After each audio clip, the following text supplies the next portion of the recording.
Imagina por un momento que tu familia se burla cuando heredas un castillo medieval en ruinas al otro lado del océano. Tus parientes ricos lo llaman una broma cruel del destino. Tus hermanos sacuden la cabeza ante otro fracaso más de tu vida. Incluso los vecinos susurran sobre el viudo en apuros que persigue cuentos de hadas desesperados. Pero ese castillo aparentemente destruido guardaba un secreto enterrado durante siglos. Oculto bajo sus cimientos milenarios yacía una bóveda ancestral que contenía documentos vinculados a un fideicomiso real valorado en 300 millones de libras esterlinas. Lo que su familia veía como ruinas, él descubriría que era en realidad la clave para transformar todo. Carlos Márquez sintió esa carga aplastante cada día después de perder su trabajo y enfrentar la ejecución hipotecaria de su hogar familiar. Luego llegó esa carta desde Inglaterra. Su familia se rió cuando supieron que había heredado un castillo medieval. Sus adinerados suegros lo consideraron una broma de mal gusto. Sus hermanos negaron con la cabeza ante otra de las fantasías de Carlos. Hasta los vecinos murmuraban sobre el padre en apuros persiguiendo sueños imposibles. La luz matutina se filtraba a través de las cortinas desgastadas de la pequeña casa de la calle Arce, proyectando largas sombras sobre una habitación que había conocido días mejores. Carlos se sentaba en su mesa de cocina, contemplando la pila de facturas vencidas que parecían multiplicarse como por arte de magia cruel. El aviso de ejecución hipotecaria descansaba encima, sus letras rojas deletreando una fecha límite de 30 días, que se sentía más como una sentencia de muerte. Se frotó los ojos cansados y miró el retrato familiar junto a las facturas. Sara le sonreía desde el marco plateado, con sus brazos rodeando a sus 3 hijos en lo que parecía toda una vida atrás. 2 años habían pasado desde que el cáncer se la llevó, pero el dolor aún lo golpeaba en oleadas, especialmente en momentos como estos cuando el peso de ser padre soltero se sentía insoportable. «Papá, se nos acabó el cereal otra vez». Emma, de 10 años, entró a la cocina en sus pijamas gastados. Su cabello rubio, una maraña de remolinos que le recordaba tanto a su madre, le dolía el pecho. «Compraré algo hoy, cariño», dijo Carlos, aunque no estaba seguro de cómo. Su último cheque de desempleo apenas había cubierto la factura de electricidad. Miguel, de 14 años, apareció después, ya vestido para la escuela con jeans que se estaban quedando cortos y una camiseta con un agujero cerca del cuello. «Papá». La señora Peterson volvió a llamar sobre el dinero del viaje escolar. «Vence hoy». El estómago de Carlos se anudó. Los $15 podrían haber sido 1.500. «La llamaré esta mañana. Tal vez pueda darnos unos días más». Lucía, de 8 años, saltó con la energía resiliente que solo los niños poseían, aparentemente ajena a la tensión que se había sentado sobre su hogar como niebla. «Papi, ¿podemos desayunar panqueques? Por favor, hijito, con jarabe extra. ¿Qué tal tostadas mejor?» Carlos forzó una sonrisa. Los panqueques son para los fines de semana. Pero incluso el pan se estaba agotando. 6 meses atrás, había sido gerente asistente en Manufacturas Henderson, ganando lo suficiente para mantenerlos cómodos. Luego la empresa redujo personal, y de repente los hombres de 38 años con educación secundaria se volvieron prescindibles. La ironía no se le escapaba que había perdido su trabajo trabajando para la familia de su difunta esposa. Ricardo Henderson, el hermano de Sara, había entregado la noticia con toda la calidez de una mañana de invierno. «Nada personal, Carlos, solo negocios». Los Henderson nunca habían pensado que Sara se casó bien. Lo habían dejado claro desde el principio con sus membresías de clubes campestres y casas de vacaciones, las educaciones privadas de sus hijos y fondos fiduciarios. Carlos era el tipo de clase trabajadora que había conquistado el corazón de Sara en la universidad, para consternación de su familia. Ella había elegido el amor sobre el estatus, y durante 15 años maravillosos había sido suficiente. Sus propios hermanos no eran mucho mejores. David, el abogado exitoso en Chicago, Había dejado claro que las luchas de Carlos eran autoinfligidas. Necesitas recuperarte. Hombre, esos niños merecen algo mejor que esto. Rebecca, casada con un cirujano en Seattle, ofrecía simpatía hueca envuelta en juicio. Tal vez es hora de considerar qué es realmente lo mejor para Emma, Miguel y Lucía. Carlos observó a sus hijos navegar su rutina matutina con la adaptabilidad de resistencia nacida de la necesidad.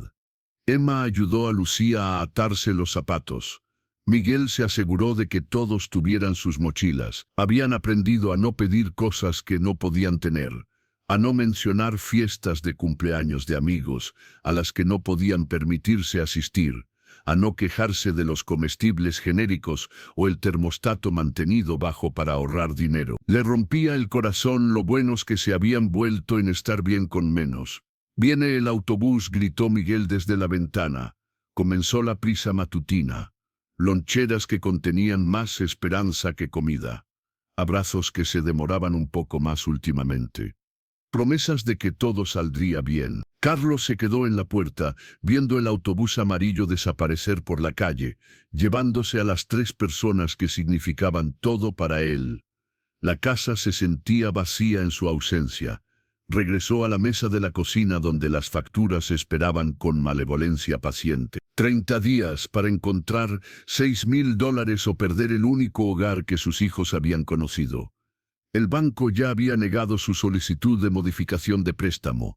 Su búsqueda de trabajo no había producido nada más que cartas de rechazo y respuestas automatizadas. Tomó el retrato de Sara, trazando su rostro con el pulgar.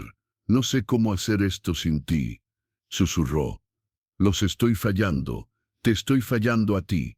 El silencio que le respondió fue roto solo por el goteo persistente del grifo de la cocina que no podía permitirse arreglar. El teléfono sonó, sobresaltándolo de sus pensamientos. La identificación de llamadas mostraba un número que no reconocía, probablemente otro cobrador de deudas o vendedor telefónico. Casi no contesta, pero algo lo hizo descolgar. «Señor Carlos Márquez». La voz era nítida, profesionalmente británica. «Habla. Me llamo Jonathan Whitfield, abogado de Whitfield Peon Associates en Londres. Llamo con respecto al patrimonio de Lord Edmund Blackwood». Carlos frunció el ceño. «Creo que tiene el número equivocado. No conozco a ningún Lord Blackwood. En realidad, señor Márquez, Lord Blackwood era el primo de su bisabuelo.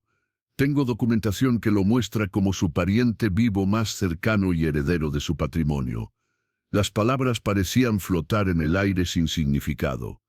«Disculpe que ha heredado el castillo Blackwood, señor Márquez. Enviaré el papeleo formal por mensajería esta tarde. Felicitaciones». Carlos se hundió en su silla, mirando el aviso de ejecución hipotecaria, mientras procesaba palabras imposibles sobre castillos y herencias. «¿Está seguro de que tiene a la persona correcta?» «Muy seguro, señor. Edmund Blackwood falleció hace 3 meses a los 91 años. Su investigación genealógica lo identificó como su heredero. El castillo ha estado en su línea familiar durante más de 400 años». Después de que terminó la llamada, Carlos se sentó en silencio atónito. Un castillo en Inglaterra. Tenía que ser algún tipo de error o estafa. El tipo de cosa que se aprovechaba de personas desesperadas, con promesas demasiado buenas para ser verdad. Pero cuando el mensajero llegó esa tarde con un paquete de aspecto oficial con sellos legales británicos, la realidad comenzó a cambiar. Documentos con membretes, fotografías de una imponente estructura de piedra contra colinas verdes onduladas, mapas que mostraban su ubicación en la campiña inglesa. Cuando los niños regresaron de la escuela, Carlos había leído todo 2 veces. El castillo era real. La herencia era legítima. También había impuestos a la propiedad, costos de mantenimiento y honorarios legales que harían la propiedad virtualmente imposible para alguien en su situación. «¿Qué son todas estas cosas, papá?», preguntó Emma, subiéndose a su regazo para examinar los papeles. «Solo algunos documentos, cariño». Pero Miguel, de ojos agudos y desconfiado de cualquier cosa que perturbara su rutina cuidadosamente manejada, tomó una de las fotografías. «¿Es esto un castillo?» «Parece serlo». ¿De quién es el castillo? Carlos respiró profundo. Bueno, aparentemente es nuestro ahora. La explosión de emoción de Emma y Lucía fue inmediata y alegre. Miguel permaneció escéptico, estudiando los documentos con una expresión demasiado seria para un niño de 14 años. ¿Cuál es la trampa, papá? Chico inteligente. Sara habría estado orgullosa. La trampa es que está en Inglaterra. Probablemente se está cayendo a pedazos, y no podemos permitirnos mantenerlo, incluso si es gratis. Pero Emma ya estaba girando por la sala, sus brazos extendidos como si estuviera bailando en un salón de baile. Somos reales, vamos a vivir en un castillo. No somos realeza, y no vamos a ningún lado, dijo Carlos gentilmente. Este es nuestro hogar. Esa noche, después de que los niños se durmieran, Carlos llamó a su hermano David. La conversación fue exactamente como esperaba. ¿Un castillo? Vamos, Carlos. Esto obviamente es algún tipo de estafa. Lo hice verificar. Es legítimo. Incluso si es real, ¿qué vas a hacer con un castillo? Apenas puedes mantener las luces encendidas como está. El desprecio dolía porque era verdad, pero algo en Carlos se erizó ante el tono de su hermano, la misma condescendencia que había estado escuchando de todos últimamente. No lo sé todavía. Bueno, espero que no estés ilusionando a los niños. Han pasado por suficiente decepción. Después de que David colgó, Carlos caminó a las habitaciones de los niños, revisándolos como hacía cada noche. Emma dormía con la fotografía del castillo bajo su almohada. Lucía había dibujado una imagen de la familia parada frente a la estructura imponente, completa con banderas y caballos. Incluso el práctico Miguel tenía los documentos de herencia apilados cuidadosamente en su escritorio. Por primera vez en meses, se habían ido a dormir emocionados por algo. Carlos regresó a la mesa de la cocina, donde las facturas esperaban junto al papeleo del castillo. Dos futuros diferentes se extendían ante él como caminos en un bosque. Uno llevaba más profundo a la oscuridad familiar de lucha y eventual derrota. El otro llevaba hacia algo desconocido, probablemente tonto, posiblemente maravilloso. El retrato de Sara le sonreía desde su lugar de honor. ¿Qué habría dicho sobre todo esto? Casi podía escuchar su voz, gentil pero determinada. A veces lo más práctico que puedes hacer es creer en algo impráctico. Tal vez tenía razón, tal vez los cuentos de hadas no siempre venían con garantías, pero eso no significaba que nunca se hicieran realidad. Afuera las primeras estrellas aparecían en el cielo que oscurecía. Carlos se hizo una taza de café con lo último de los granos y se acomodó para leer cada palabra de los documentos de herencia, una vez más. En algún lugar al otro lado del océano, el castillo Blackwood esperaba. 3 días después, los documentos oficiales llegaron en un paquete lo suficientemente grueso como para detener una bala. Carlos los extendió por su mesa de cocina mientras los niños estaban en la escuela, estudiando cada página con la atención cuidadosa de un hombre que había aprendido a no confiar en la buena fortuna. La escritura del castillo era el documento central, imponente, escrito en lenguaje legal formal, con sellos oficiales y cintas que hablaban de siglos de tradición. Lord Edmund Blackwood había tenido 91 años cuando murió. Según la investigación genealógica incluida en el paquete, un soltero sin herederos directos, había pasado la última década de su vida rastreando su linaje familiar a través de siglos de registros. La documentación era exhaustiva: certificados de nacimiento, registros de matrimonio, papeles de inmigración del bisabuelo de Carlos, que había dejado Inglaterra en 1892 buscando oportunidades en América. El linaje Blackwood se remonta a Tret. Su antepasado Thomas Blackwood recibió las tierras del rey Ricardo II por servicios a la corona. Mientras la fortuna familiar se perdió a lo largo de los siglos, la propiedad permaneció en fideicomiso. Carlos estudió las fotografías del castillo con fascinación creciente. No era la estructura de cuento de hadas que Emma había imaginado, sin torres elegantes o torres brillantes. En cambio, era una fortaleza construida para permanencia más que belleza. Muros de piedra gruesos, ventanas estrechas y una puerta de madera pesada que parecía que podría resistir un asedio. Partes del techo se habían derrumbado. La hiedra cubría la mayoría de las paredes exteriores, y lo que una vez habían sido terrenos cuidados ahora estaban crecidos con hierba salvaje y zarzas. Pero había algo sobre él que agitó algo profundo en su pecho. Cuando los niños llegaron a casa de la escuela, lo encontraron todavía rodeado de papeles. Emma inmediatamente gravitó hacia las fotografías, sus ojos amplios con asombro. «Es como algo de una película, papá. Mira qué gruesas son esas paredes. Podríamos estar seguros de cualquier cosa ahí dentro». Miguel examinó la escritura con la misma atención cuidadosa que Carlos le había dado. «Esto dice que el castillo viene con 47 acres de tierra. Eso es enorme». Lucía señaló el escudo de armas. «¿Por qué hay un pájaro en nuestra bandera?» «Es un cuervo», explicó Carlos. «Se supone que los cuervos son pájaros muy inteligentes. Recuerdan cosas por mucho tiempo y son leales a sus familias. Como nosotros», dijo Lucía con la confianza simple de una niña que nunca había dudado de dónde pertenecía. Esa noche, Carlos llamó a Ricardo Henderson. La conversación fue predeciblemente breve y brutal.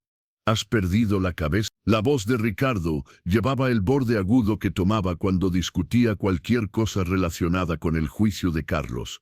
«Estás hablando de desarraigar a esos niños y arrastrarlos a alguna ruina que se cae en un país extranjero». «No es extranjero. Hablan inglés. No seas listo, Carlos. ¿Sabes lo que quiero decir? Estás enfrentando ejecución hipotecaria aquí. Y en lugar de encontrar una solución real, estás persiguiendo alguna fantasía sobre ser señor del castillo». El desprecio en el tono de Ricardo encendió algo defensivo en el pecho de Carlos. «Tal vez no es una fantasía, tal vez es una oportunidad». «¿Una oportunidad para qué?» «Para poner a esos niños a través de más inestabilidad, para fallar en una ubicación más exótica, para darles algo mejor de lo que puedo ofrecerles aquí. Lo que puedes ofrecerles aquí es consistencia, apoyo familiar y una oportunidad de una vida normal. Lo que estás proponiendo es huir».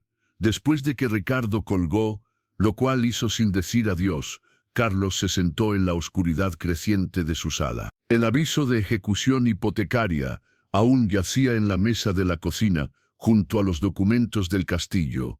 Dos futuros exigiendo una elección.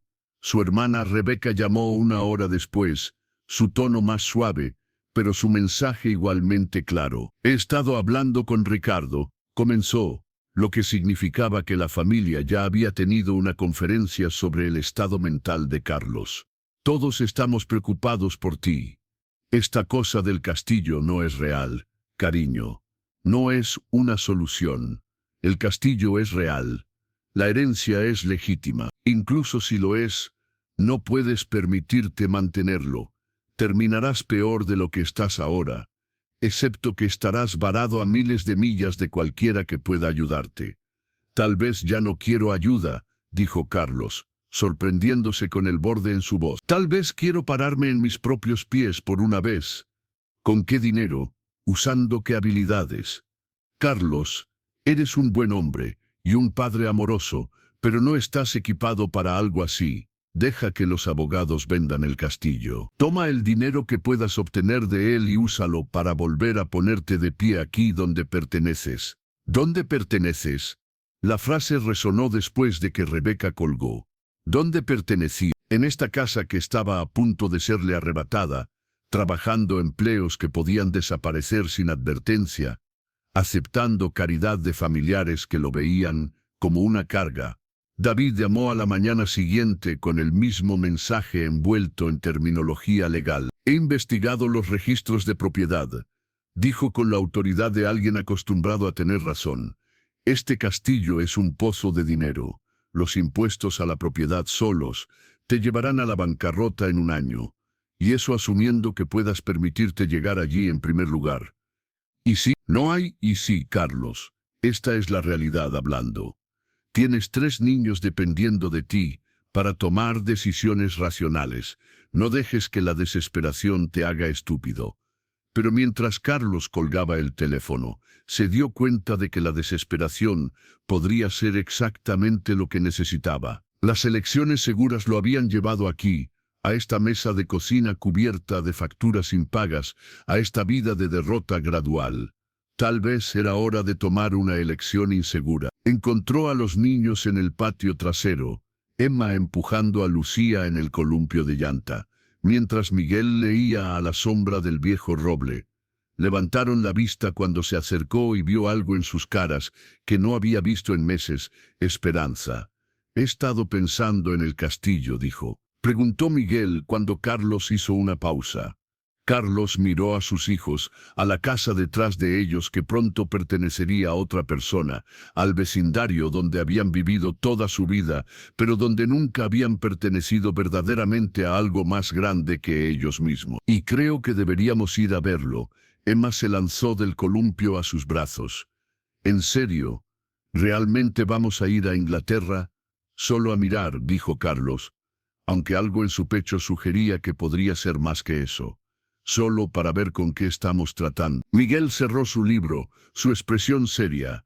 «¿Qué pasa con la escuela? ¿Qué pasa con todo aquí? ¿Qué hay aquí que no podamos dejar?», preguntó Carlos. «Estamos perdiendo la casa de todos modos. Tendrás que cambiar de escuela sin importar qué». Era verdad, aunque decirlo en voz alta lo hizo real de una manera que dolía. «¿Pero qué pasa si el castillo es terrible?», preguntó Lucía. «¿Qué pasa si es aterrador y frío y lleno de fantasmas?». Carlos se arrodilló a su nivel. «Entonces regresamos a casa y descubrimos algo más. Pero ¿qué pasa si no es terrible? ¿Qué pasa si es el comienzo de algo maravilloso? Como mamá solía decir», agregó Emma, «siempre decía que nunca deberíamos tener miedo de probar algo nuevo». Sara había dicho eso. Había creído en tomar riesgos, en la magia de nuevos comienzos. Había creído que la gente ordinaria podía tener vidas extraordinarias si era lo suficientemente valiente para alcanzarlas.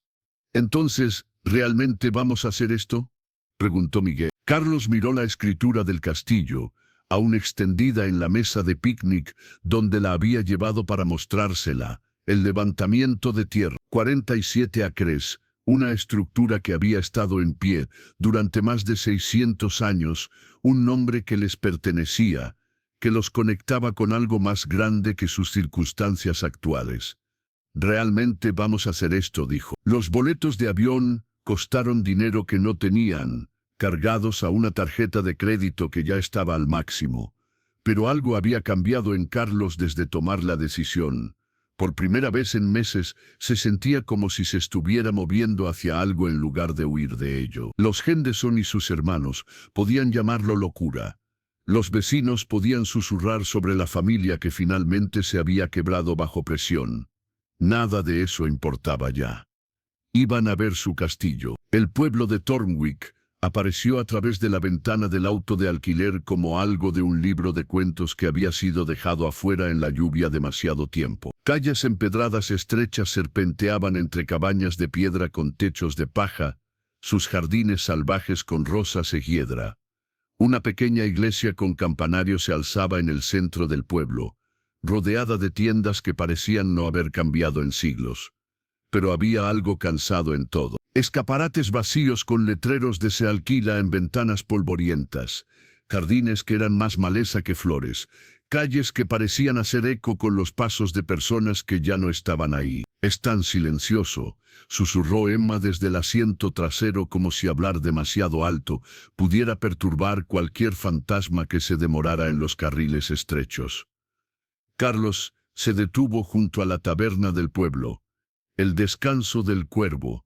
Su letrero de madera crujía en la brisa de la tarde. Algunos lugareños se sentaban en mesas al aire libre, su conversación deteniéndose cuando notaron a los extraños americanos asomándose por las ventanas del auto. «¿Estamos perdidos?», preguntó Lucía, presionando su cara contra el vidrio. «No creo», dijo Carlos, revisando las direcciones que el abogado había proporcionado. «El castillo debería estar justo arriba de esa colina». Condujeron a través del pueblo y subieron una carretera serpenteante bordeada de robles antiguos. En la cima de la colina, el camino se abría en un sendero circular, y ahí estaba, el castillo Blackwood, aún más imponente en persona que en las fotografías. La estructura se alzaba del paisaje como algo que había crecido ahí en lugar de haber sido construido. Bloques de piedra masivos formaban muros que fácilmente tenían 10 pies de grosor, puntuados por ventanas estrechas que observaban el acercamiento como ojos encapuchados. Una de las 4 torres de esquina se había derrumbado parcialmente, sus piedras esparcidas por el patio crecido como dientes rotos. «Es enorme», respiró Miguel, su escepticismo usual temporalmente olvidado. Carlos estacionó cerca de lo que una vez había sido la entrada principal y salió al aire de la campiña inglesa. Olía a lluvia y rosas, a hierba que había crecido salvaje, y tiempo que había pasado lentamente. El silencio era profundo, sin tráfico, sin sirenas, sin sonidos de vida moderna, solo el viento a través de los árboles y el llamado distante de cuervos reales. La puerta masiva de madera estaba asegurada con una cadena y candado, pero Jonathan Whitfield había proporcionado llaves junto con advertencias sobre inestabilidad estructural. Carlos luchó con la cerradura antigua, mientras sus hijos se apretaron cerca detrás de él, su emoción temperada por la realidad imponente de su herencia. La puerta se abrió con un gemido que parecía hacer eco a través de siglos. Adentro rayos de luz de tarde, tardía se filtraban a través de brechas en el techo, iluminando un gran salón que le quitó el aliento a Carlos. El espacio era vasto, fácilmente 40 pies de largo y 20 pies de alto, con vigas de madera masivas sosteniendo lo que quedaba del techo. Una chimenea lo suficientemente grande para asar un cerdo entero dominaba una pared, su chimenea desapareciendo en las sombras arriba. «Aquí es donde los caballeros solían comer», dijo Emma, su voz susurrando con asombro. «Y donde nosotros también podríamos comer», agregó Lucía prácticamente. «Si tuviéramos algo de comida». Exploraron habitación por habitación, sus pasos haciendo eco en pisos de piedra gastados suaves por siglos de uso. La mayoría de los muebles se había ido, vendido a lo largo de los años para pagar mantenimiento. Lo que quedaba estaba cubierto con sábanas de polvo como fantasmas durmientes. La cocina era un laberinto de hornos de piedra y ollas de cobre verdosas por la edad. Arriba, dormitorios con ventanas de flecha ofrecían vistas a través de campiña ondulante que se extendía hasta el horizonte. «Mira esto», gritó Miguel desde una de las habitaciones de la torre.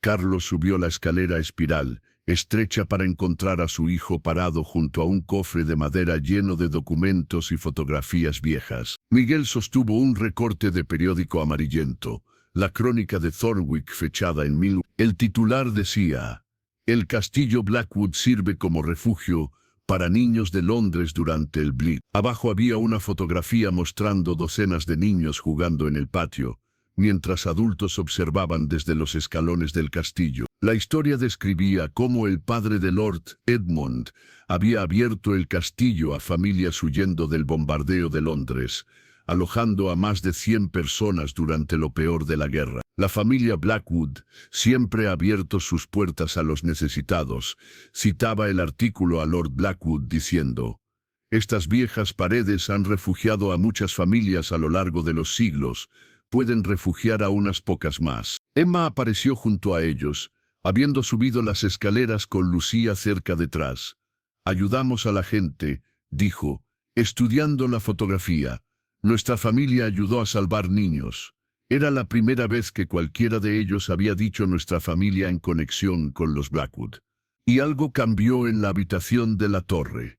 Esto no era solo un edificio que habían heredado, era un legado, una responsabilidad que se extendía a través de generaciones.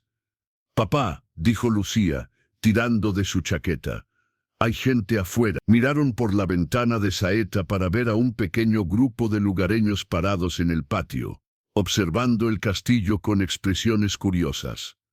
Una mujer mayor con cabello plateado se adelantó cuando Carlos emergió de la entrada principal. «Deben ser los americanos», dijo, su acento nítido y acogedor. «Soy Eleanor Whitmore, historiadora del pueblo y principal entrometida. Escuchamos que habían llegado». «Carlos Márquez», respondió, estrechando su mano ofrecida. «Estos son mis hijos, Emma, Miguel y Lucía». «Bienvenidos a Thornwick», dijo Eleonor. Luego gesticuló hacia los otros. Este es Tom Fletcher, nuestro tabernero. Sarah Chen maneja la tienda del pueblo. Y Peter Hardwell administra lo que queda de nuestras granjas. Cada lugareño se adelantó con apretones de manos cálidos y sonrisas acogedoras, pero Carlos podía ver las preguntas en sus ojos.